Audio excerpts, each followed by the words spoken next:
नमस्कार, मेरा नाम है विवेक श्रीवास्तव। आप देख रहे हैं रिपब्लिक भारत।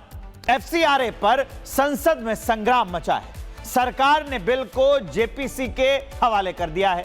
विपक्ष की मांग मानी है, फिर भी हंगामा क्यों है, यह बड़ा सवाल है। विदेशी फंडिंग पर निगरानी के सवाल ने सियासत और ज्यादा गरमा दी है। सरकार कह रही है पारदर्शिता और राष्ट्रीय हित से समझौता नहीं होगा। विपक्ष कह रहा है बिल वापस लो। यानी एफसीआरए पर सरकार बनाम विपक्ष की सीधी टक्कर अब संसद से जेपीसी तक पहुंच गई। जो सदस्य प्रस्ताव के पक्ष में हैं वो हाँ कहें, सदस्य प्रस्ताव के विपक्ष में वो ना कहें।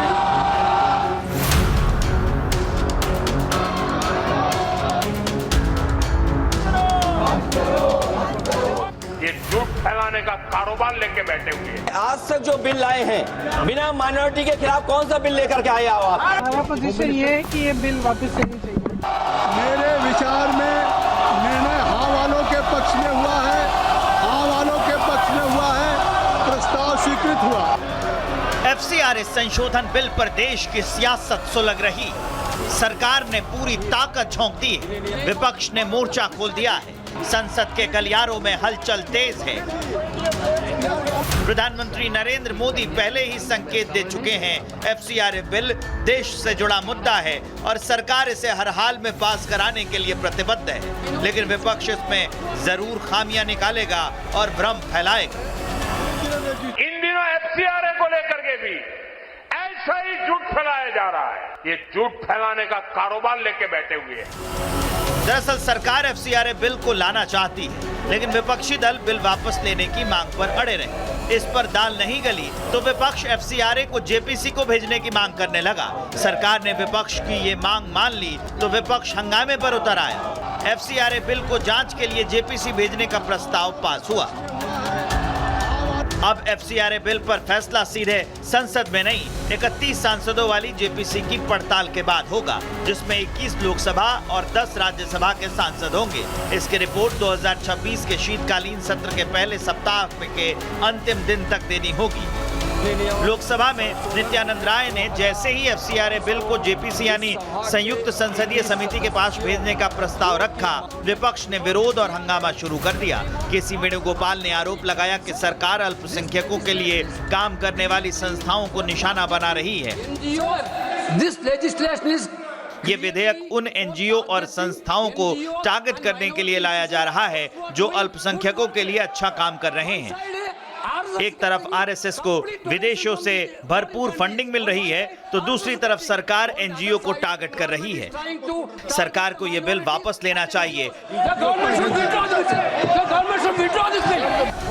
फिर क्या था? वेणुगोपाल के आरोपों पर संसदीय कार्य मंत्री किरण रिजिजू ने विपक्ष को जमकर सुनाया। कांग्रेस पार्टी और बाकी लोगों ने मांग किया है कि जेपीसी में भेजा जाए। ये तो कांग्रेस पार्टी और बाकी विपक्ष के लोगों ने कहा कुछ प्रमुख बिल्स को ज्वाइंट पार्लियामेंट्री कमेटी या सिलेक्ट कमेटी या स्टैंडिंग कमेटी में रेफर किया जाए। जब हम महत्वपूर्ण बिल को रेफर कर रहे हैं तो इसका आपत्ति है। अगर किसी वेणुगोपाल जी या किसी पार्टी के मेंबर को इस बिल में आपत्तिजनक कोई चीज है या किसी वहाँ बिंदु पे इसका विरोध है तो जेपीसी में आप अपना बात रख सकते हैं। जेपीसी में पर्याप्त समय मिलेगा और भी लोगों को बुला कर आप हियरिंग करेंगे। वो तो खुश होने का चक्कर में उल्टा ये तो उल्टा बोल रहे हैं। सरकार का विजन साफ है, जेपीसी दरवाजा बंद करने का नहीं, चर्चा का रास्ता खोलने का फैसला है। Every day you are demanding that bill should refer to the JPC. So it is नहीं every day.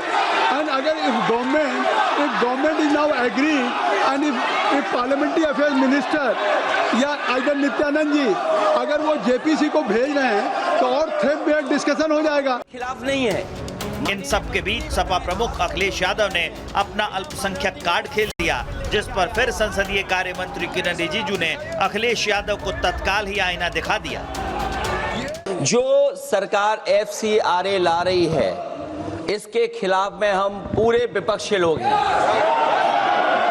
और सभापति महोदय, इसीलिए सभापति महोदय, अगर जो माननीय अब मंत्री आपकी जी बात कह आ गई। रहे हैं, नहीं माननीय मंत्री जी कह रहे हैं कि माइनॉरिटी के खिलाफ नहीं है।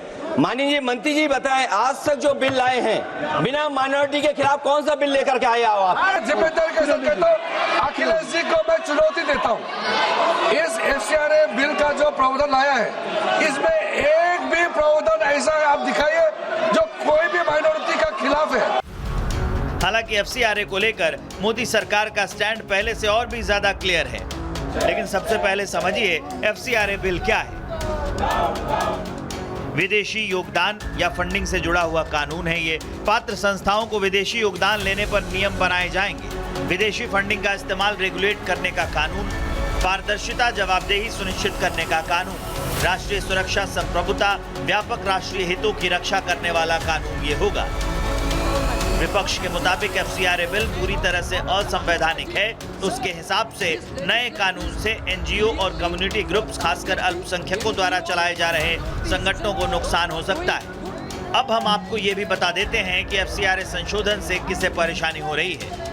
पारदर्शिता नहीं रखने वाले संगठन, विदेशी फंडिंग से गैर कानूनी काम करने वाले संगठन, विदेशी ताकतों के इशारे पर चलने वाले गिरोह, अराजकता नैरेटिव सेटिंग करने वाली लॉबी, धर्मांतरण गैंग चलाने वाले संगठन।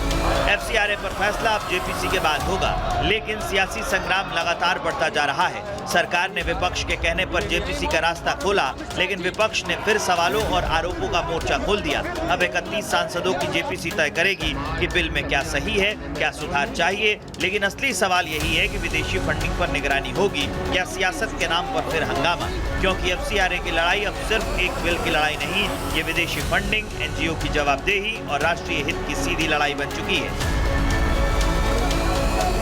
Bureau report, Republic Bharat.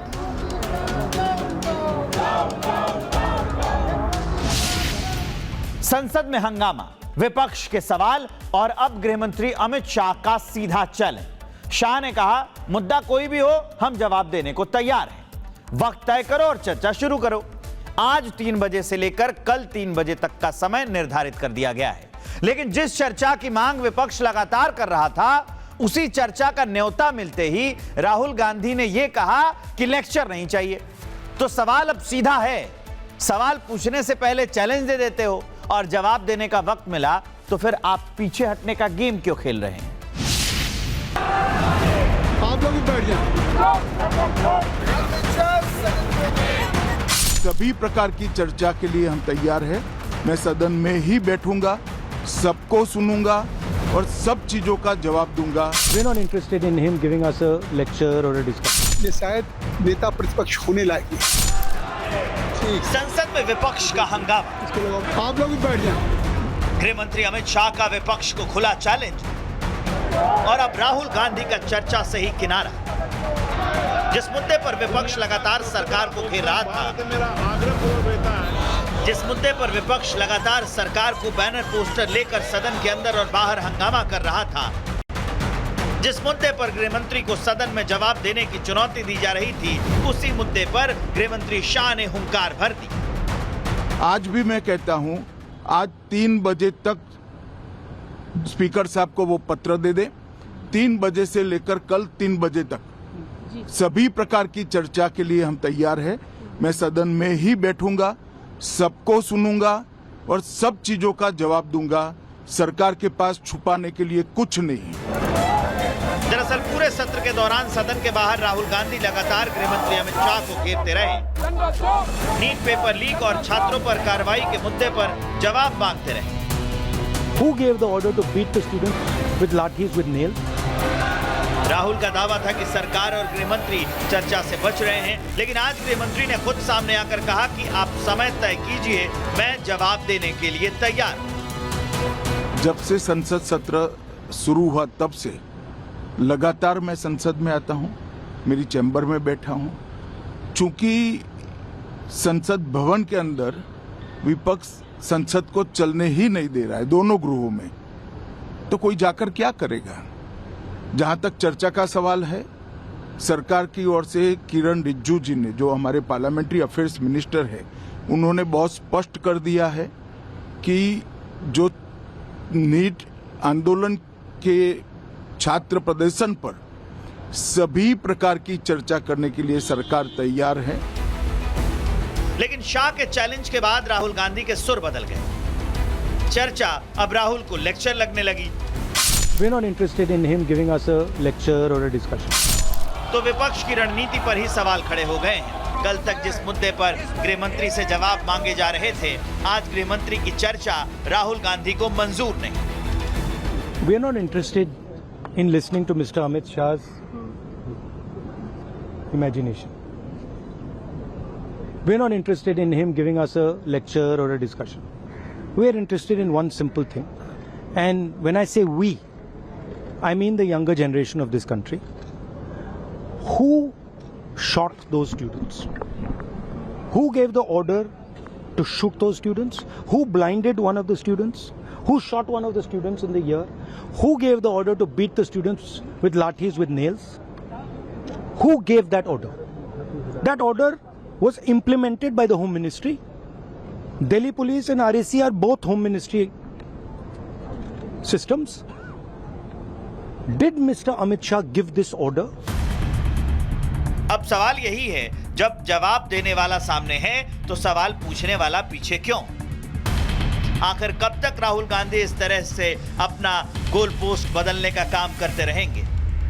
ये दुर्भाग्य है जिस तरह से राहुल गांधी है नेता प्रतिपक्ष, लेकिन जिस भाषा का संसदीय परंपरा में उपयोग कर रहे हैं, ये शायद नेता प्रतिपक्ष होने लायक नहीं है। यहाँ लेक्चर होता है, देश के जनता के द्वारा चुने हुए जनप्रतिनिधियों पे ये मांग क्या कर रहे थे? इन सब के बीच गृह मंत्री शाह ने अलग से एक चिट्ठी लिखकर स्पीकर से नीट पेपर लीक के मुद्दे पर चर्चा की मांग करते हुए समय मांगा। शाह ने लिखा, हम हर सवाल का जवाब देने के लिए तैयार हैं। विपक्ष संसद नहीं चलने दे रहा। आज 3 बजे से कल 3 बजे तक चर्चा का समय निर्धारित हो, मैं सबको वहीं बैठकर सुनूंगा। कल 3 बजे मैं जवाब देने के लिए तैयार।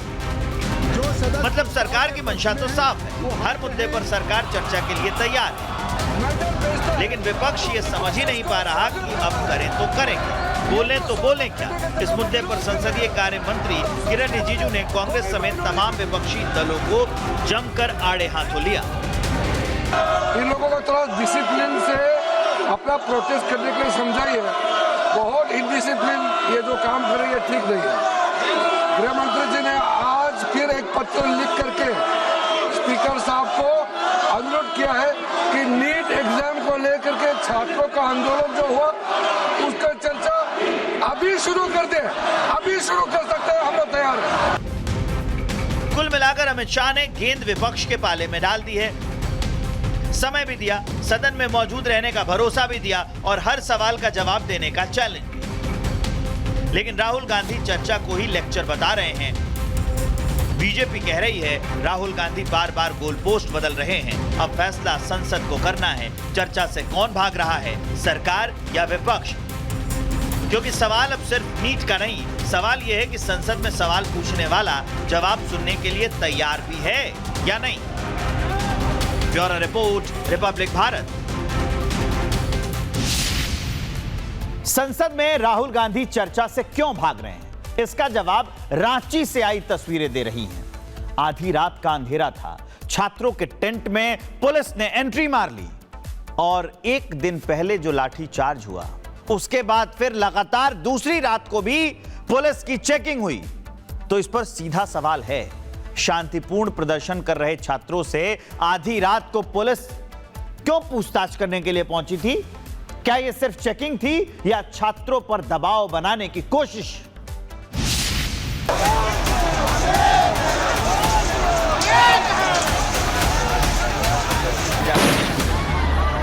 छात्रों का नाम पूछा जाता है, पता पूछा जाता है, उनके मोबाइल नंबर पूछे जाते हैं। आखिर ऐसी आवश्यकता क्यों आन पड़ी पुलिस को?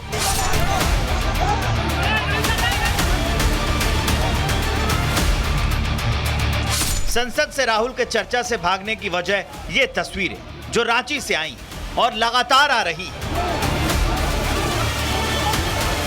रांची में शांतिपूर्ण प्रदर्शन कर रहे छात्रों को हेमंत सरकार प्रताड़ित कर रही है। लगातार दूसरे दिन रात के अंधेरे में पुलिस छात्रों के टेंटों में घुसी। इससे पहले भी रात के अंधेरे में ही उन पर लाठी चार्ज हुआ था और एक बार फिर अंधेरे में पुलिस ने उनकी जानकारी जुटाने के नाम पर उन्हें डराने की कोशिश की। पुलिस इनके आंदोलन में प्रवेश कर जाती है, एक एक करके छात्रों का नाम पूछा जाता है, पता पूछा जाता है, उनके मोबाइल नंबर पूछे जाते हैं। आखिर ऐसी आवश्यकता क्यों आन पड़ी पुलिस को?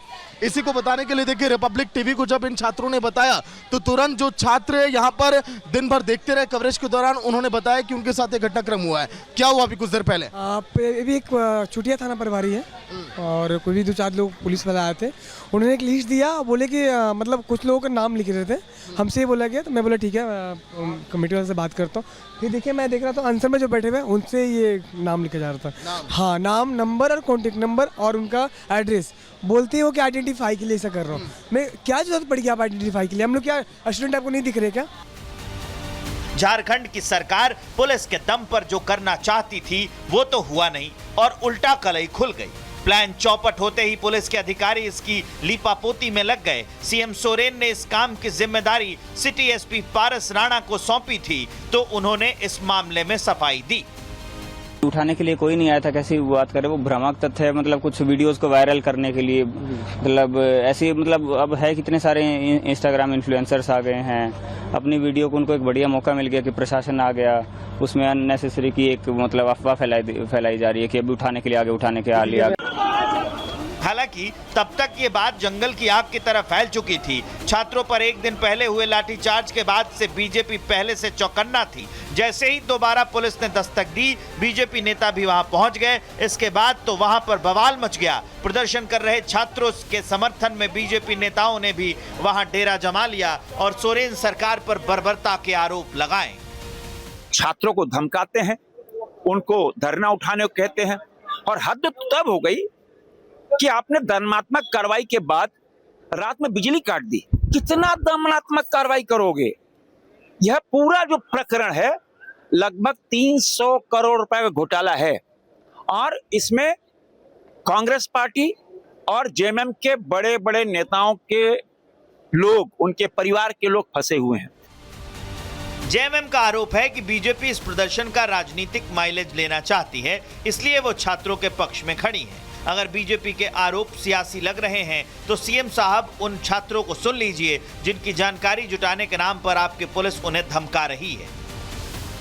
क्योंकि हमको डराया धमकाया जाएगा, इसीलिए घर का पता बार बार घर का पता पूछा जा रहा है, नंबर मांगा जा रहा है, प्लस हमको डराया भी जा रहा है कि तेरा ऑर्गन खराब हो जाएगा, तुम हंगर स्ट्राइक तोड़ दो। अभी पुलिस क्यों आई थी यहाँ पे? वो नाम और एड्रेस मांग रहे थे, नाम, नंबर और घर का एड्रेस। नाम, एड्रेस? हाँ। क्यों 18 दिन से नहीं आई तो आज आपने पूछा नहीं क्यों आ गए यहाँ पे?